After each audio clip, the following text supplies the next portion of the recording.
প্রিয় বন্ধুরা, আপনাদের সাথে আজকে আমি শেয়ার করতে যাচ্ছি নতুন একটি ইনকামের সাইট। এই সাইটে আপনারা প্রেডিকশন গেম খেলে প্রতিদিন অনেক টাকা ইনকাম করতে পারবেন এবং সেটা বোঝানোর সুবিধার্থে আমি মোবাইল ব্যবহার করতেছি। এই সাইটের নাম হলো 1xbet। এই সাইটের একটি অ্যাপ্লিকেশনও রয়েছে। এই মুহূর্তে সেই অ্যাপ্লিকেশনটি আপনারা দেখতে পাচ্ছেন। এই অ্যাপের মধ্যে রয়েছে বিভিন্ন ধরনের গেম। এখানে ফুটবল, ক্রিকেট, টেনিস, হকি ইত্যাদি ধরনের অনেক গেম রয়েছে। আপনি যেই গেমটি ভালো পারেন সেই গেমটিতে প্রেডিকশন করেই আপনি অনেক টাকা ইনকাম করতে পারবেন।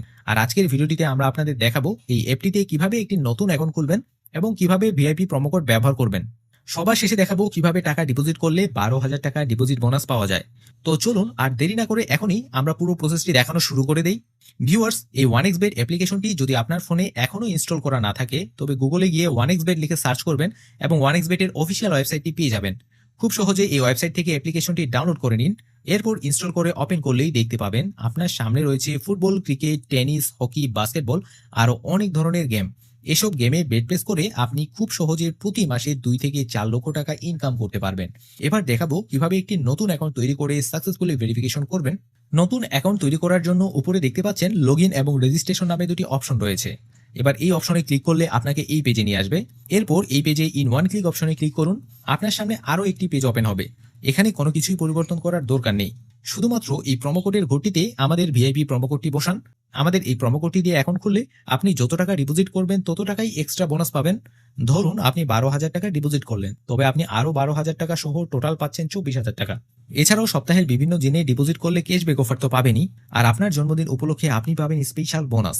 এসব বোনাস পেতে হলে অবশ্যই খুব সাবধানে এবং সঠিকভাবে প্রোমো কোডটি বসিয়ে দিন। তারপর নিচের খালি ঘরটিতে টিক দিয়ে এই রেজিস্টার অপশনে ক্লিক করুন। আপনার সামনে একটি রবার্ট ভেরিফিকেশন আসবে। এটা খুব সাবধানে ভেরিফাই করুন। ভেরিফাই শেষ হয়ে গেলে আপনাকে একটি ইউজার নেম এবং পাসওয়ার্ড দেওয়া হবে। এই ইউজার নেম এবং পাসওয়ার্ডটি কোথাও সংরক্ষণ করে রাখুন, কারণ এই ইউজার নেম এবং পাসওয়ার্ডটি ভবিষ্যতে আপনার অ্যাকাউন্টে লগ ইন করার জন্য প্রয়োজন পড়বে। এবার এই নেক্সট অপশনে ক্লিক করলে আপনাকে ডিরেক্ট অটো লগ ইন করে মেইন ইন্টারফেসে নিয়ে আসবে। ভিউয়ার্স, আপনার অ্যাকাউন্টটি কিন্তু তৈরি হয়ে গেছে।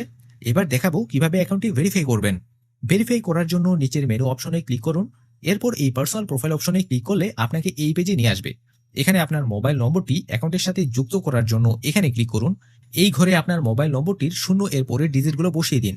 তারপর নেক্সট অপশনে ক্লিক করলে আবার একটি রবট ভেরিফিকেশন দেখাবে। এটি খুব সাবধানে ভেরিফাই করুন। ভেরিফাই হয়ে গেলে সেন্ড কোড অপশনে ক্লিক করবেন। আপনার ফোনে একটি ভেরিফিকেশন কোড নাম্বার যাবে। সেই কোড নাম্বারটি এই ঘরে বসান। তারপর একটি অপশনে ক্লিক করলেই দেখবেন আপনার ফোন নম্বরটি অ্যাকাউন্টের সাথে যুক্ত হয়ে গেছে। এবার ইন্টার ডিটেলস অপশনে ক্লিক করলে আপনাকে এমন একটি ফর্ম দেখাবে। এখানে আপনার ন্যাশনাল আইডি কার্ডের তথ্যের সাথে মিল রেখে এই পুরো ফর্মটি ফিল আপ করতে হবে। আপনারা যেন খুব সহজে ফর্মটি ফিল আপ করতে পারেন, তাই আমি প্রতিটি তথ্য সম্পর্কে আপনাদের ভালো মতো করে ধারণা দিচ্ছি। আপনার নামের শেষ অংশ এখানে বসাবেন আর নামের প্রথম অংশ এখানে বসাবেন। আপনার নামে যদি কোনো পদবি থাকে অথবা বংশীয় নাম থাকে তবে সেটি এখানে বসাবেন, আর না থাকলে ঘরটি ফাঁকা রেখে দিন। ডেট অফ বার্থ অপশনে আপনার জন্ম তারিখ লিখুন। প্লেস অফ বার্থ অপশনে আপনার জন্মস্থানের নাম বসান। রিজিয়নে আপনার বিভাগ লিখুন। সিটি অপশনে আপনার জেলা শহরের নাম লিখুন। এরপর রেসিডেন্স অ্যাড্রেস অপশনে আপনার সম্পূর্ণ ঠিকানা লিখুন। ডকুমেন্ট টাইপ অপশনে national ID card, driving licence card অথবা অন্য যে কোনো আইডি কার্ড সিলেক্ট করতে পারেন। আমি এখানে ন্যাশনাল আইডি কার্ড সিলেক্ট করলাম। এরপরের ঘরটি ফাঁকা রাখুন। ডকুমেন্ট নাম্বারের ঘরে আপনার সিলেক্ট করা আইডি কার্ডের নাম্বারটি বসিয়ে ফেলুন। আমি যেহেতু ন্যাশনাল আইডি কার্ড সিলেক্ট করেছিলাম, আমার ন্যাশনাল আইডি কার্ডের নাম্বারটি বসালাম। ডেট অফ ইস্যু অপশনে আপনার আইডি কার্ডের উল্টো পাশে যে তারিখ আছে সেই তারিখটি বসান। ইস্যুড বাই অপশনে বাংলাদেশ গভর্নমেন্ট লিখুন অথবা সংক্ষেপে বিডি গভ লিখতে পারেন। তারপর এই সেভ অপশনে ক্লিক করলে দেখবেন আপনার অ্যাকাউন্টের ডাটা ভেরিফাই কমপ্লিট হয়ে গেছে। এবার দেখাবো কিভাবে টাকা ডিপোজিট করবেন। টাকা ডিপোজিট করার জন্য এই পেজ থেকে পেছনে আসুন। উপরে দেখতে পাচ্ছেন ডিপোজিট নামে একটি অপশন রয়েছে। এই অপশনে ক্লিক করুন, আপনাকে আরেকটি পেজে নিয়ে যাবে। এখানে বিকাশ, নগদ, রকিট, উপায় এছাড়াও আরো অনেক ধরনের মাধ্যম রয়েছে। আপনি যে কোনো মাধ্যমে আপনার ইচ্ছা মতো ডিপোজিট করতে পারবেন। আপনাকে বোঝানোর সুবিধার্থে আমি নগদ দিয়ে ডিপোজিট করে দেখাচ্ছি। আপনি চাইলে অন্য মাধ্যমে ব্যবহার করতে পারেন। এই নগদ অপশনে ক্লিক করলাম। এই ঘরে আপনি যত টাকা ডিপোজিট করতে চান সেটি লিখুন। আমি যেহেতু 12,000 টাকা ডিপোজিট করব, এই ঘরে আমি 12,000 লিখলাম। আর এই নম্বরটি দেখতে পাচ্ছেন, এই নম্বরটি হলো তাদের নগদ এজেন্ট নাম্বার। টাকা ডিপোজিট করার জন্য এই নাম্বারে আপনার পার্সোনাল নগদ অ্যাকাউন্ট থেকে ক্যাশ আউট করবেন। ক্যাশ আউট করার সময় মনে রাখবেন আপনি 300 থেকে 20,000 টাকার মধ্যেই কিন্তু ডিপোজিট করতে পারবেন, তাই এর মধ্যেই আপনাকে ক্যাশ আউট করতে হবে। আরেকটা ইম্পর্টেন্ট কথা হলো, এই এজেন্ট নাম্বারটি কিন্তু বিভিন্ন সময় পরিবর্তন হয়, তাই আগে থেকে কপি করে রাখতে যাবেন না। যখন ডিপোজিট করার প্রয়োজন পড়বে সেই মুহূর্তে যে নাম্বার দেয়া থাকবে সেই নাম্বারটি কপি করে নিয়ে সেই নাম্বারে আপনার পার্সোনাল নগদ অ্যাকাউন্ট থেকে ক্যাশ আউট করবেন। এবং ক্যাশ আউট করা শেষ হলে আপনার নগদে যে ট্রানজ্যাকশন আইডিটি পাবেন সেই ট্রানজ্যাকশন আইডিটি এই ঘরে বসান আর আপনার পার্সোনাল নগদ নাম্বারটি এই ঘরে বসান। বসানো হয়ে গেলে কনফার্ম বাটনে ক্লিক করুন। দেখবেন আপনার ডিপোজিট সাকসেসফুল হয়ে গেছে।